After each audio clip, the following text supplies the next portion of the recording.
Народ, всем привет! С вами команда Трубочист Алекс.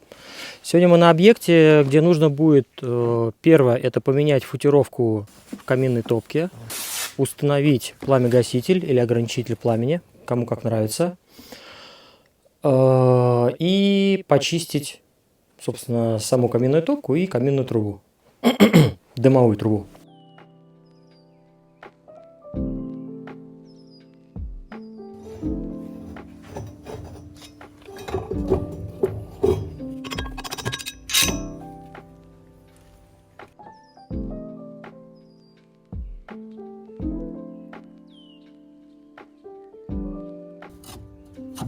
Ее выдавило.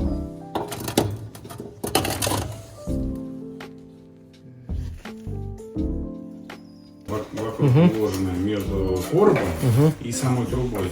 Сороки ее таскают оттуда, эту минвату. Она по всему участку На подваляет. пластину положить надо было. Залезем, все посмотрим.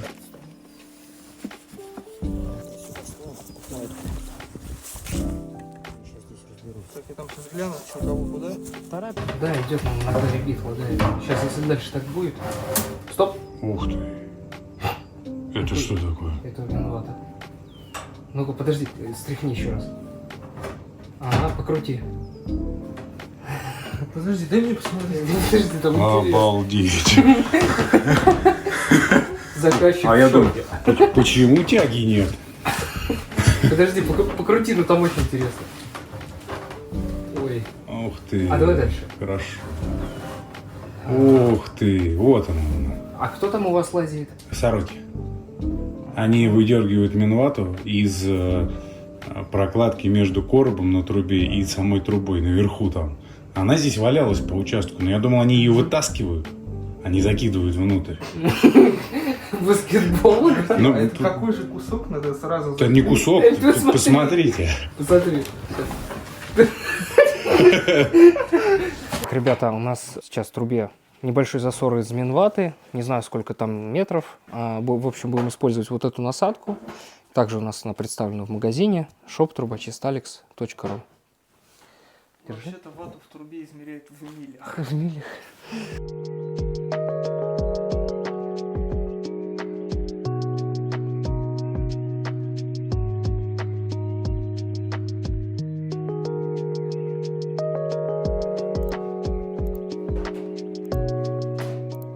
Так вообще, вот 4 миллиметра сажи по теплоемкости равняется половине кирпича. Да. То есть вот по теплоемкости равно. Вот почему тоже вот печи вот разваливаются, трескаются. Потому что нарастает внутри давление, а люди топят, температура растет, и, пожалуйста, печь разваливается.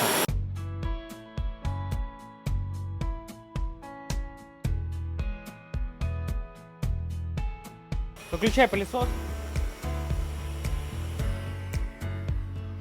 Так, сейчас посмотрим, что там Илюха начистил.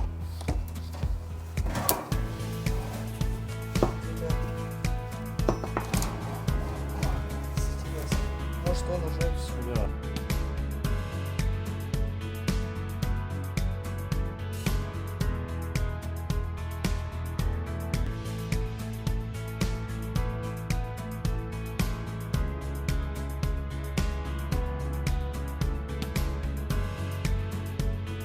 Так, ребят, чего я вам хочу рассказать. Ну, видите, в каком состоянии футировка здесь.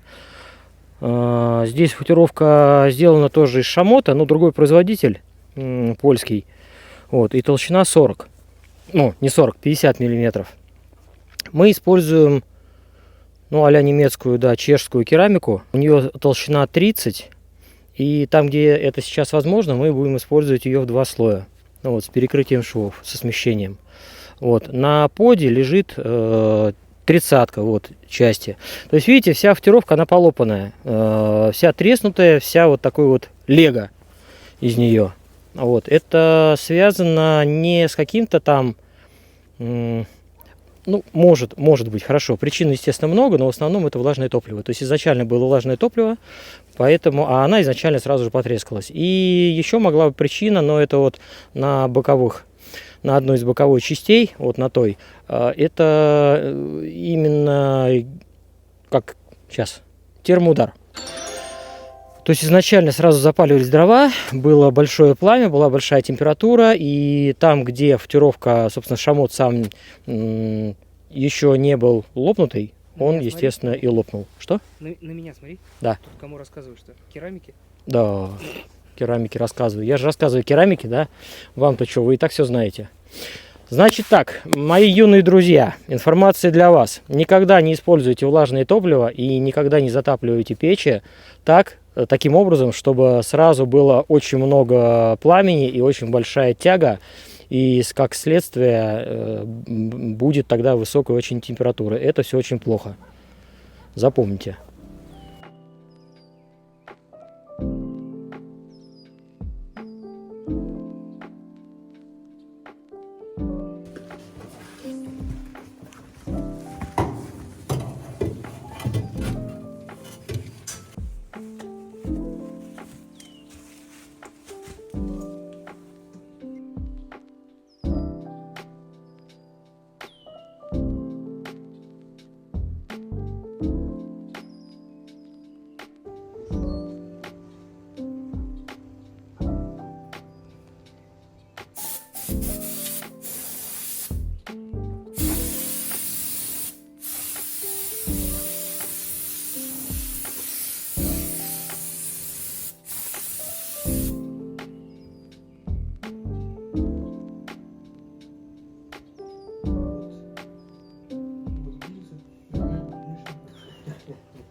Так, ребят, значит, что мы сделали? Поменяли футировку, почистили, ставили пламя-гаситель или ограничитель пламени, да, кому как удобно.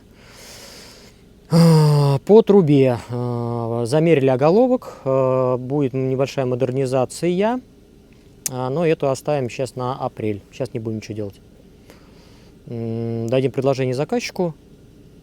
Заказчик, по итогу заказчика все устроило, все классно, круто. Футировку мы сделали двойную. Здесь футировка была из плит 40-х, мы сделали 2 раза по 30. Вот. Под оставили 30-ку также, как и был. И надо будет на 2-м этаже установить шибер, потому что сама топка потеряла геометрию, шибер потерял геометрию, управления нету им. Очень плохое. То есть он не закрывается до конца и нормально не открывается. Вот, поэтому нужно будет на 2-м этаже сделать врезку в трубу, поставить туда поворотный шибер, чтобы можно было перекрывать поток. Ну и модернизация оголовка, то есть удлинение короба, удлинение дымовой трубы, утепление, то есть изоляция пространства между коробом и трубой, новый дымный зонд, именно дымник, с сеткой, с рассекателем, то есть подшитый будет изнутри, чтобы не сгорел, и будет он нормального размера. Вот такие вот здесь будут еще дела. Все, вам молодцы, что нас смотрели. С вами была команда Трубочист Алекс. Всем до новых встреч, пока.